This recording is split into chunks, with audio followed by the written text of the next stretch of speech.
जय हिंद दोस्तों, मैं नवनीत सिंह आप सभी का स्वागत करता हूं आपके अपने चैनल जेआरएस पे। दोस्तों, एनसीईआरटी की सीरीज़ चल रही है और इस सीरीज़ में हम क्लास 8 की ज्योग्राफी की एनसीईआरटी को कर रहे हैं और इसमें खनिज और शक्ति संसाधन चैप्टर की ये तीसरी वीडियो है। पहली 2 वीडियो आपको प्राप्त हो चुकी थी।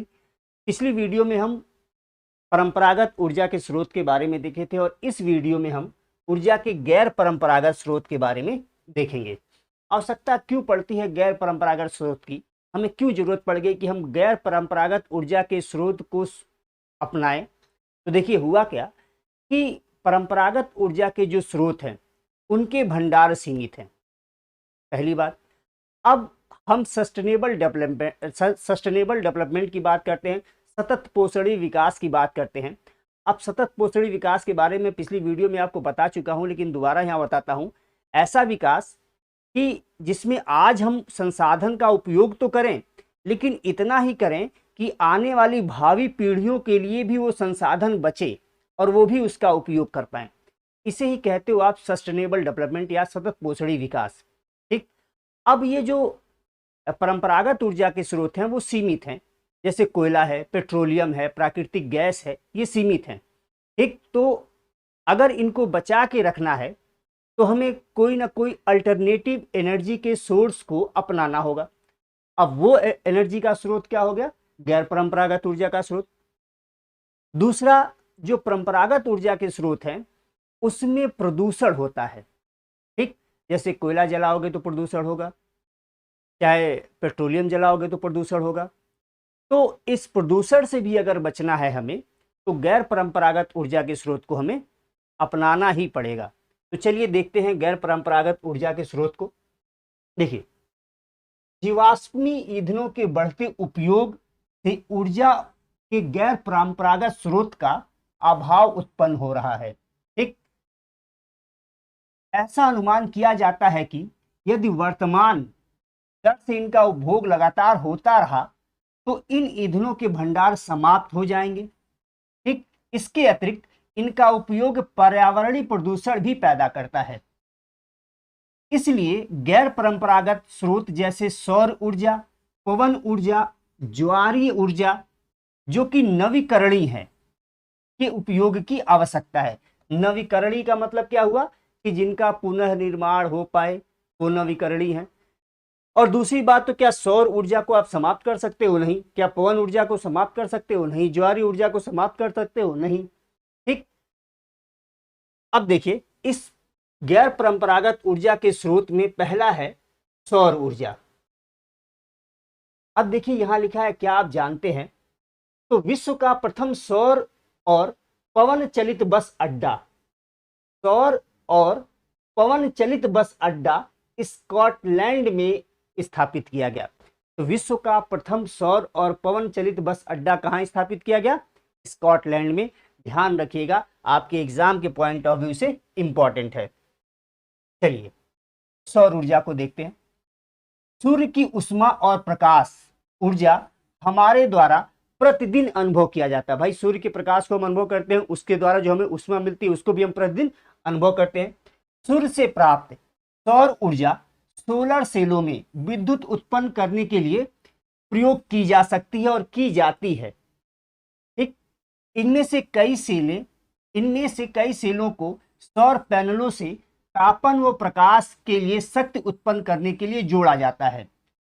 धूप की प्रचुरता वाले उष्णकटिबंधीय धूप की प्रचुरता वाले धूप की प्रचुरता वाले उष्णकटिबंधीय देशों के लिए सौर ऊर्जा का उपयोग की प्रौद्योगिकी बहुत ही लाभदायक है। अच्छा, उष्णकटिबंधीय होता क्या है? तो ग्लोब पर ये भूमध्य रेखा है, ये 23.5 डिग्री की लाइन है और ये 23.5 डिग्री की लाइन है। ठीक। तो 23.5 से 23.5 के बीच का ये जो क्षेत्र है इसे ही उष्णकटिबंधीय क्षेत्र कहते हैं। और आपको पता होगा सूर्य की किरणें हमेशा इन्हीं दो लाइनों के बीच में ही सीधी चमकती हैं। 21 मार्च को भूमध्य रेखा पर भी सूर्य की किरणें सीधी चमकती हैं। 21 जून को कर्क रेखा पर सूर्य की किरणें सीधी चमकती हैं। 23 सितंबर को विषुवत रेखा पर सूर्य की किरणें सीधी चमकती हैं और 22 दिसंबर को मकर रेखा पर सूर्य की किरणें सीधी चमकती हैं। अब इन्हीं के बीच में सीधी चमकेंगी, अगर सूरज की किरणें सीधी पड़ेंगी, सूर्य सीधा चमकेगा, तो सबसे अधिक आइसोलेशन यानी सौर्य तप इन्हीं को ही प्राप्त होगा। इसलिए यहां पे सौर ऊर्जा का उपयोग करने की संभावना ज्यादा है। ठीक, सौर ऊर्जा उपयोग का सौर तापक, सौर कुकर, सोलर डायर के साथ साथ समुदाय को रोशनी देने और यातायात संकेतकों में भी होता है। अब देखिए यहां सोलर पावर प्लांट है, देखिए अब ढेर सारे ये पैनल लगे हुए हैं और इन्हीं पैनलों पर सूर्य की रोशनी पड़ती है और इनसे तार जुड़ा होता है बैटरी का, और वो सूर्य की एनर्जी इलेक्ट्रिक एनर्जी के रूप में बैटरी में कन्वर्ट हो जाती है। जब भी हम उस बैटरी को बिजली के तार से किसी बल्ब को जोड़ दें तो रोशनी मिलती है, अगर हम हीटर से जोड़ दें तो हमको ताप मिलेगा। तो ये रहा हमारा सौर ऊर्जा। अब देखते हैं पवन ऊर्जा के बारे में। पवन ऊर्जा का एक असंप्राप्त स्रोत है। पवन ऊर्जा कभी समाप्त हो सकने वाला है? सौर ऊर्जा कभी भी समाप्त होगा ना पवन ऊर्जा कभी समाप्त होगा। जब तक मानव जीवन है तब तक तो ये रहेगा, और जब यही नहीं रहेगा तो मानव जीवन भी नहीं रहेगा। ठीक, तो पवन ऊर्जा कभी समाप्त नहीं होगा। पवन चक्कियों का उपयोग अनाजों को पीसने और जल निकालने के लिए प्राचीन काल से होता आ रहा है। ठीक, वर्तमान पवन चक्कियों में तीव्र गति से हवाएं चलती हवाएं पवन चक्की को घुमाती हैं और विद्युत उत्पादन करने के लिए जनरेटर से जुड़ी होती हैं। अच्छा देखिए, यहां मैं एक चित्र से आपको समझाता हूं। यह चित्र है, देखिए ये है पवन ऊर्जा के लिए लगा हुआ एक पंखा। अब जब पवन यानी हवा इससे टकराएगी तो इसे चलाएगी, इस टरबाइन को चलाएगी। अब इसे चलाएगी तो इससे जुड़ा होगा जनरेटर। जब ये चलेगा तो जनरेटर का पहिया भी घूमेगा और इलेक्ट्रिसिटी जनरेट होगी। तो जहां भी तेज हवा चलेगी और जितना तेज ये घूमेगा उतनी तेज ही उससे जुड़ा हुआ जनरेटर का व्हील घूमेगा, पहिया घूमेगा, और उतनी ही इलेक्ट्रिसिटी जनरेट हो पाएगी। ये बात यहां बताई गई है भी। ठीक, चलिए आगे बढ़ते हैं। पवन चक्कियों के समूह से युक्त पवन फॉर्म तटीय क्षेत्रों और पर्वतीय घाटियों में जहां प्रबल और लगातार हवाएं चलती हैं, भाई इसको जहां भी स्थापित करोगे वहां लगातार हवाएं चलनी चाहिए। तो जहां प्रबल और लगातार हवाएं चलती हैं वहां स्थित है।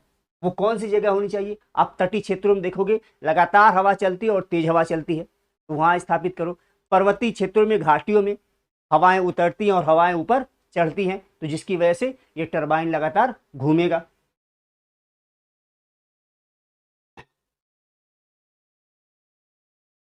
चलिए आगे बढ़ते हैं। परमाणु ऊर्जा, अगला है परमाणु ऊर्जा। देखिए, परमाणु ऊर्जा प्राकृतिक तौर से प्राप्त रेडियो एक्टिव यानी रेडियो सक्रिय पदार्थ जैसे यूरेनियम और थोरियम के परमाणु के केंद्रक में संग्रहित ऊर्जा से प्राप्त की जाती है। अब बेसिकली होता क्या है, यूरेनियम और थोरियम के परमाणुओं पर बम्बार्डमेंट किया जाता है, और जब ये टूटते हैं तो ऊर्जा का द्रव्यमान का क्षय होता है, और ये द्रव्यमान जो क्षय होता है वो उष्मा में बदल जाता है। ठीक, वो हीट में बदल जाता है, और इस निकलने वाले हीट से पानी को गर्म किया जाता है, और पानी जब गर्म होता है तो जिसका वाष्प वेपर निकलता है वो टरबाइन से टकराता है, टरबाइन को घुमाता है, और टरबाइन से जुड़ा होता है जनरेटर, और फिर जनरेटर का व्हील घूमता है और इलेक्ट्रिसिटी जनरेट होती है। तो हर जगह जहां भी हम एनर्जी जनरेट करना चाहेंगे वहां एक बेसिक कॉन्सेप्ट यही है कि चाहे वो हवा से टरबाइन चले और टरबाइन से जुड़ा होगा आपका जनरेटर, और जनरेटर ये चलेगा तो इलेक्ट्रिसिटी जनरेट होगी। चाहे वो जल विद्युत हो, टरबाइन के ऊपर जल गिराया गया और टरबाइन चला, और टरबाइन से जुड़ा होता है जनरेटर, और जनरेटर घूमेगा तो इलेक्ट्रिसिटी जनरेट होगी। तो ये कॉन्सेप्ट हर जगह लगभग यूज किया जाता है। ठीक, तो परमाणु ऊर्जा में भी यही कॉन्सेप्ट यूज किया जाता है। नीचे एक चित्र दिया हुआ, इस चित्र के माध्यम से मैं आपको समझाता हूं। देखिए, यहां पर विखंडन द्वारा ऊष्मा जनरेट होती है। यहां विखंडन होता है यूरेनियम और थोरियम का, और विखंडन से जब ऊष्मा उत्पन्न होती है तो यहां जल रखा हुआ है, जल भरा हुआ है। इस जल को वो ऊष्मा प्राप्त होती है और ये जल गर्म होकर वाष्प बन के बाहर निकलता है। जब ये वाष्प बन के बाहर निकलता है तो आगे बढ़ के यहाँ आगे है टरबाइन, इस टरबाइन से टकराता है और ये टरबाइन घूमना शुरू कर देता है, और इस टरबाइन से जुड़ा हुआ है ये जनरेटर। अब ये जनरेटर का ये जो व्हील है, ये जब घूमना शुरू कर देगा, टरबाइन से जुड़ा हुआ, चूंकि टरबाइन घूमेगा तो ये पहिया भी घूमेगा, और जब ये पहिया घूमेगा तो इलेक्ट्रिसिटी जनरेट होगी और आपको विद्युत मिलेगा। ठीक, और उसके बाद यहां से विद्युत का वितरण किया जाएगा। ठीक, तो हर जगह यही कॉन्सेप्ट है। चलिए आगे देखते हैं इसमें परमाणु ऊर्जा में। परमाणु ऊर्जा का सबसे बड़े उत्पादक, परमाणु ऊर्जा के सबसे बड़े उत्पादक संयुक्त राज्य अमेरिका और यूरोप हैं। तो परमाणु ऊर्जा के सबसे बड़े उत्पादक संयुक्त राज्य अमेरिका और यूरोप है। भारत में राजस्थान और झारखंड के पास यूरेनियम के विशाल निक्षेप हैं। झारखंड में एक जगह है जादूगोड़ा, वहां पे यूरेनियम के निक्षेप पाए गए हैं। ठीक, थोरियम विशाल मात्रा में केरल के मोनाजाइट बालू में पाया जाता है। तो भारत में थोरियम कहाँ पाया जाता है? केरल के समुद्र तटीय इलाके में, वहां पाया जाता है मोनाजाइट बालू, और मोनाजाइट बालू में थोरियम की मात्रा पाई जाती है। तो वहां से हम थोरियम प्राप्त कर सकते हैं। राजस्थान और झारखंड से हम यूरेनियम प्राप्त कर सकते हैं। भारत में स्थित परमाणु ऊर्जा केंद्र कहां कहां पे हैं? तमिलनाडु में कलपक्कम, महाराष्ट्र में तारापुर, राजस्थान में कोटा के निकट राणा प्रताप सागर, उत्तर प्रदेश में नरौरा और कर्नाटक में कैगा। ये परमाणु ऊर्जा केंद्र हैं भारत में। अब देखते हैं भूतापीय ऊर्जा के बारे में। देखिए, ताप ऊर्जा जो पृथ्वी से प्राप्त की जाती है भूतापीय ऊर्जा कहलाती है। वह ताप ऊर्जा जो पृथ्वी से प्राप्त की जाती है उसे क्या कहते हैं? भूतापीय ऊर्जा। अगर हम पृथ्वी की सतह से नीचे जाएं तो लगातार तापमान बढ़ता जाता है, और ध्यान रखिएगा पृथ्वी के केंद्र में तापमान लगभग 6000 डिग्री सेल्सियस का होता है। पृथ्वी की सतह का औसत तापमान होता है 15 डिग्री सेल्सियस। अब जैसे जैसे हम नीचे जाएंगे लगातार तापमान बढ़ता चला जाएगा, और केंद्र में पहुंचते पहुंचते तापमान हो जाता है 6000 डिग्री सेल्सियस, और यही तापमान सूर्य की सतह का भी होता है। तो अब हमारी पृथ्वी सतह पे जो आपको ठंडी दिखती है, पृथ्वी का केंद्र बहुत ही गर्म है। ठीक, और इसी तापमान का, जो पृथ्वी के अंदर जो ताप है, इसी का उपयोग हम करेंगे विद्युत उत्पादन में। ठीक, देखिए, पृथ्वी के अंदर गहराई बढ़ने के साथ तापमान में लगातार वृद्धि होती जाती है। कभी कभी यह तापमान ऊर्जा भू सतह पर गर्म जल के झरनों के रूप में प्रकट हो सकती है। यह ताप ऊर्जा शक्ति उत्पादन करने में प्रयुक्त की जा सकती है। वर्षों से गर्म जल के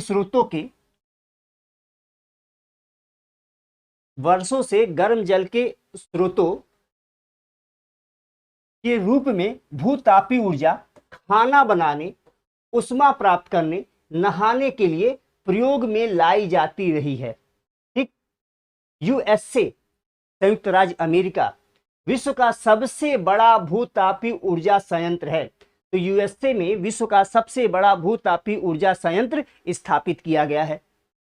इसके बाद न्यूजीलैंड, आइसलैंड, फिलीपींस, मध्य अमेरिका का स्थान आता है भूतापीय ऊर्जा का उपयोग करने में। ठीक, भारत में भूतापीय ऊर्जा के संयंत्र हिमाचल प्रदेश में मणिकरण और लद्दाख में पूगा घाटी में स्थित है। तो भारत में अगर पूछा जाए कि भूतापीय ऊर्जा के संयंत्र कहाँ स्थापित किए गए हैं, तो वो है हिमाचल प्रदेश का मणिकर्ण और लद्दाख का पूगा घाटी।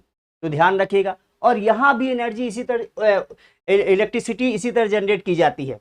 देखिए इस चित्र के माध्यम से आप समझ सकते हो। देखिए बेसिकली होता क्या है, ये पृथ्वी की सतह के नीचे का तापमान, पृथ्वी की सतह के नीचे तापमान अधिक है और पृथ्वी की सतह के नीचे पानी भी है। अब जब वो पानी गर्म होकर ऊपर आएगा तो उसी पानी के भाप को हम इस्तेमाल करेंगे अपने टरबाइन को चलाने में। पाइप लगा के भाप को ऊपर लाएंगे और ये भाप टरबाइन से टकराएगा और टरबाइन घूमना शुरू कर देगा और इस टरबाइन से जुड़ा होगा एक जनरेटर।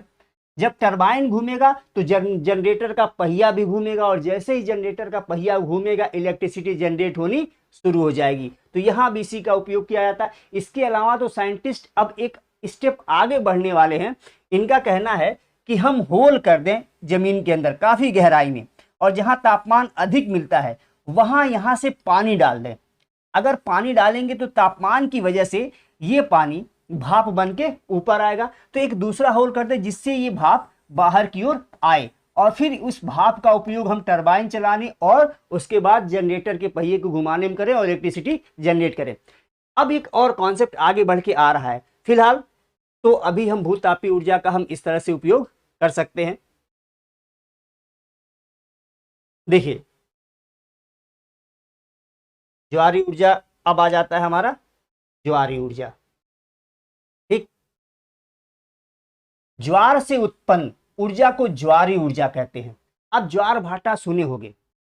ठीक, जब समुद्र का जल आगे की ओर बढ़ता है, ठीक, गुरुत्वाकर्षण, देखिए सूर्य चंद्रमा पृथ्वी के गुरुत्वाकर्षण का प्रभाव का यहाँ यूज होता है, लेकिन फिलहाल हम सूर्य चंद्रमा पृथ्वी गुरुत्वाकर्षण की बात नहीं कर रहे हैं, बस यूं समझिए। और ज्वार भाटा के लिए मैं एक वीडियो बना चुका हूं, लिंक डिस्क्रिप्शन में दे दूंगा, वहां आप देख लीजिएगा। बस यूं समझिए कि जब समुद्र का जल चढ़ता है, उसकी ऊंचाई बढ़ती है, तो वो है ज्वार, और जब ये पीछे जाता है तो वो है भाटा। तो ये होता है ज्वार भाटा। अब जब जल चढ़ेगा तो इसी चढ़ते हुए जल का हमें उपयोग करना है इलेक्ट्रिसिटी जनरेट करने में। जैसे पहले मैं इस चित्र में आपको इस बात को समझाता हूं, उसके बाद जो दिया गया है उसको पढ़ता हूं। देखिए ये मशीन बनाई गई है जो समुद्र में तटीय इलाके में लगा दी गई है, समुद्र में। ठीक, अब इसके अंदर ये टरबाइन लगा हुआ है। देखिए इसके अंदर टरबाइन लगा हुआ, सॉरी यहां नहीं, ये देखिए यहां पे टरबाइन लगा हुआ। अब जो ज्वार का जल इसमें से जाएगा, ज्वार का ये जो छेद बना है, इस छेद से ज्वार का जल जाएगा, इस टरबाइन को घुमाएगा और इस टरबाइन से जुड़ा हुआ है ये जनरेटर, और इस जनरेटर का व्हील घूमेगा और इलेक्ट्रिसिटी जनरेट होगी। तो जब जल जाएगा तो भी टरबाइन घूमेगा और जब वापस आएगा तो दूसरा टरबाइन घूमेगा। ठीक, तो जाते हुए जल से भी और आते हुए जल से भी, दोनों से टरबाइन घूमेगा और इलेक्ट्रिसिटी जनरेट होगी। और एक चीज और बताऊं, इसको स्थापित जब किया जाता तो ये बहुत महंगा है स्थापित करने में, लेकिन पर यूनिट एनर्जी सबसे सस्ती इसी की है, ज्वारी ऊर्जा की। लेकिन स्थापित करने का जो खर्च है वो बहुत अधिक आता है इसमें, इसलिए विश्व स्तर पर इसका उपयोग बहुत कम किया जा रहा है ज्वारी ऊर्जा का। देखिए इस ऊर्जा के विदोहन समुद्र के सकरे मुहाने में बांध के निर्माण से किया जाता है। उच्च ज्वार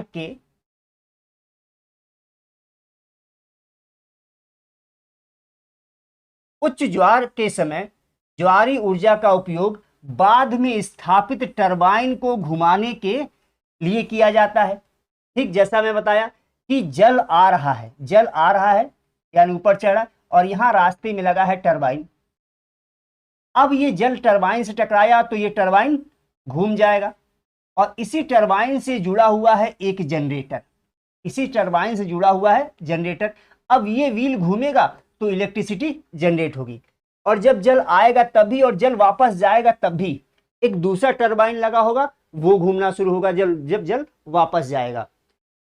ठीक, रूस, फ्रांस, भारत में विशाल ज्वारी ऊर्जा के क्षेत्र हैं। भाई जितना बड़ा तटीय इलाका है आपका, ठीक, भारत का देखिए इतना बड़ा तटीय इलाका, तो ज्वारी ऊर्जा का यहां संभावना ज्यादा रहेगी।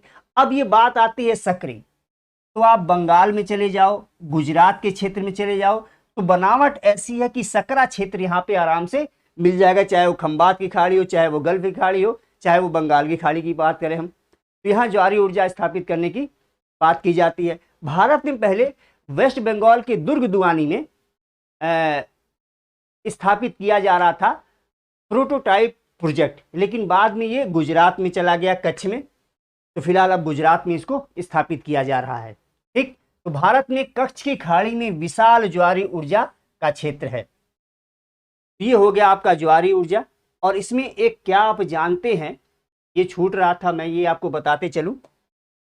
देखिए, विश्व का पहला ज्वारी ऊर्जा स्टेशन, विश्व का पहला ज्वारी ऊर्जा स्टेशन फ्रांस में बनाया गया था।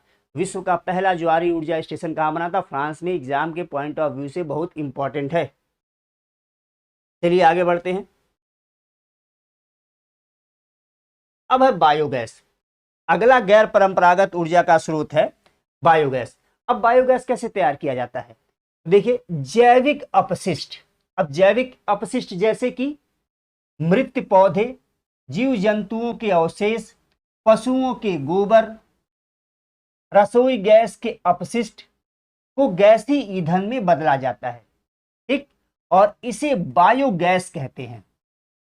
बेसिकली होता क्या है, इन सभी को एक जगह इकट्ठा किया जाता है, जहां बैक्टीरिया इसका अपघटन करते हैं। अपघटन के फलस्वरूप मीथेन और कार्बन डाइऑक्साइड गैस उत्पन्न होता है, और इसी मीथेन को हम यूज करते हैं अपने घरों में लाइट जलाने के लिए भी, अपने घरों में खाना पकाने के लिए भी, अपने घरों में ताप ऊर्जा यूज करने के लिए भी। ठीक, देखिए, जैविक अपशिष्ट बैक्टीरिया द्वारा बायोगैस संयंत्र में अपघटित होते हैं। ये देखिए, ये बायोगैस संयंत्र है, ये बायोगैस संयंत्र है। अब इसमें जैविक अपशिष्ट डाले, यहां अपघटित हुए, यहां गैस इकट्ठा हुआ, इसके बाद यहां से उसका जो अपशिष्ट है वो खाद के रूप में भी प्राप्त होता है। गैस तो अलग मिला ही मिला, लेकिन इसमें उच्च कोटि का खाद भी आपको प्राप्त हो रहा है। ठीक, ये बहुत ही अच्छी चीज है। देखिए, जैविक अपशिष्ट बैक्टीरिया द्वारा बायोगैस संयंत्र में अपघटित होते हैं, जो कि अनिवार्य रूप से मीथेन और कार्बन डाइऑक्साइड का मिश्रण है।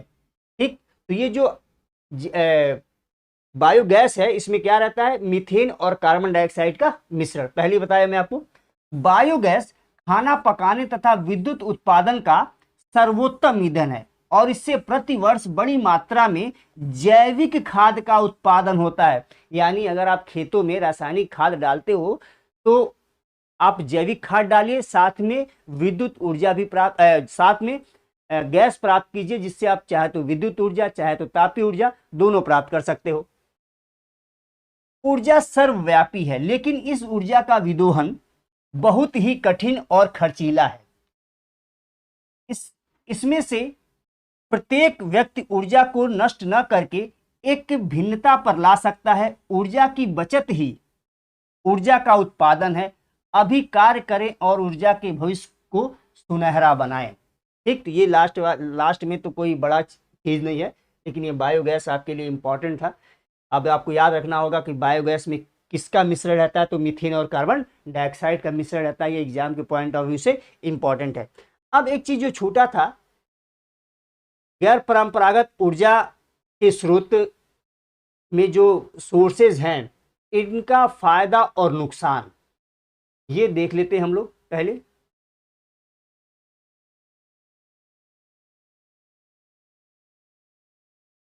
छोड़ के मैं आगे बढ़ गया था, मैं सोचा था एक साथ सारी चीजें इसमें से आपको बता दूंगा। देखिए, ऊर्जा के गैर परंपरागत स्रोत, सबसे पहले देखते हैं हम पवन ऊर्जा को।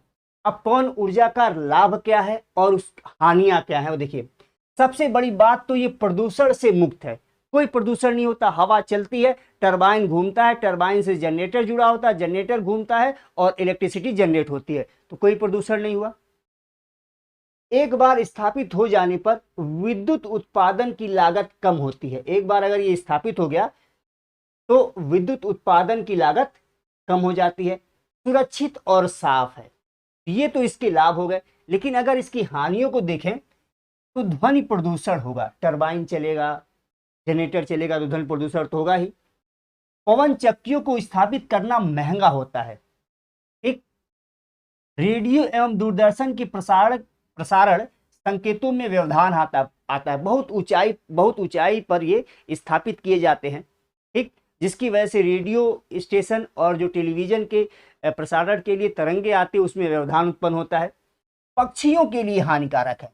आप देखते हो पक्षियां ऊंचाई पे उड़ती जाती हैं, दूर से आती हैं, वो टरबाइन से टकरा के मर सकती हैं, ठीक। आगे देखते हैं, गैर परंपरागत ऊर्जा में अगला है सौर ऊर्जा। और सौर ऊर्जा का फायदा क्या है? ये कभी समाप्त होने वाला नहीं है, ये समाप्त नहीं होगा। जब तक सूर्य है तब तक हमको सौर ऊर्जा मिलेगा, और सूर्य समाप्त तो जीवन ही समाप्त, तो ऊर्जा बनाने की जरूरत ही नहीं है फिर तो। दूसरा, ये प्रदूषण से मुक्त है, ये इसका फायदा। हानि क्या है? यह भी बहुत खर्चीला है। सोलर पैनल लगाना बहुत खर्चीला होता है, और साथ में एक घर के लिए पूरी ढेर सारी बैटरी, सिर्फ अगर सोलर एनर्जी पर आप डिपेंड है तो ढेर सारे सोलर पैनल लगाने पड़ेंगे, उसके लिए ढेर सारी बैटरी लगानी पड़ेगी। और साथ में ये देखना पड़ेगा कि लाइट का टाइम ड्यूरेशन क्या है, ठीक। सर्दियों में बारिश के समय, खासकर जब बादल लगा हो तब दिक्कत हो सकती है। अगर बादल नहीं है, हल्की धूप भी है, तब भी वो चार्ज हो जाएगा। लेकिन अगर बादल पर्याप्त, जैसे भारत में मानसून आता है, कई दिनों तक लगातार धूप नहीं निकलती है, या सर्दियों में कई दिनों तक धूप नहीं निकलती है, तब ये प्लांट कैसे चार्ज होगा? तो ये दिक्कत है। स्रोतों के विकसित होने पर से ऊर्जा की बर्बादी होती है। हाँ, ऊर्जा की इसमें बर्बादी होती है कई जगह स्रोत लगने की वजह से। चलिए आगे देखते हैं, ज्वारी ऊर्जा। गैर परंपरागत ऊर्जा के स्रोत में नेक्स्ट है ज्वारी ऊर्जा। ये भी प्रदूषण से मुक्त है, और ये भी कभी समाप्त नहीं होगा। जब तक समुद्र है लहरें चलती रहेंगी, ज्वार भाटा आता रहेगा। हानि क्या है?